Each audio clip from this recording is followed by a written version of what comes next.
If you're on the carnivore diet, you're going to want to be making liver pate. Chicken liver is the most mild, and so that's what I suggest starting with. But it has tons of B vitamins, iron, it has vitamins A and D, and plus it's super inexpensive. For all of these nutrients, it's like super cheap. And so the first thing you want to do is soak it in filtered water. And you just go ahead and do that for like 4 hours or overnight. I usually just stick it in the fridge overnight, then drain it out. And that drains the blood out. You can see all that's coming out. And it just makes it taste a little bit more mild. And next, we're going to fry it up in tallow. And you can use any kind of fat you want. This is Epic tallow, which comes from grass-fed cows. You could use lard or butter.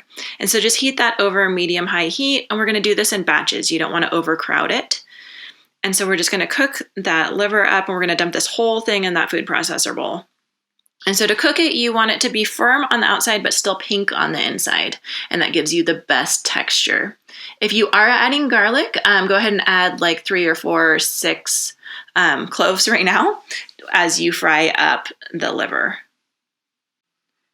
And you can just continue with your remaining liver, and we're just going to keep putting it in the food processor. You can see how quick and easy this recipe is, and it makes just such a good nutrient-dense food, and I'll show you at the end of the video how I eat it.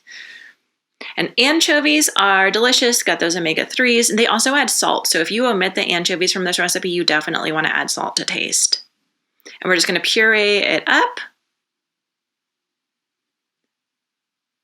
And then pour it into ramekins. And then this has a lot of fat in it. It won't stick. You don't need to grease them or anything.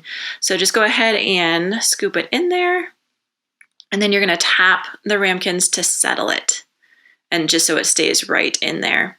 Then if you'd like, you can top it with melted ghee or butter. You don't have to do that. If you skip this step, go ahead and press plastic wrap to the top so that it doesn't oxidize on the top. And then after chilling, there you have it. Next, you're going to want to go ahead and click down in the description below, and I shared all the sources for where I like to get my liver and my spices and seasonings, and I also have a link to the printable recipe. And then next, you can also see kind of a day of what I eat and how I incorporate liver into actual regular meals that aren't fancy or anything.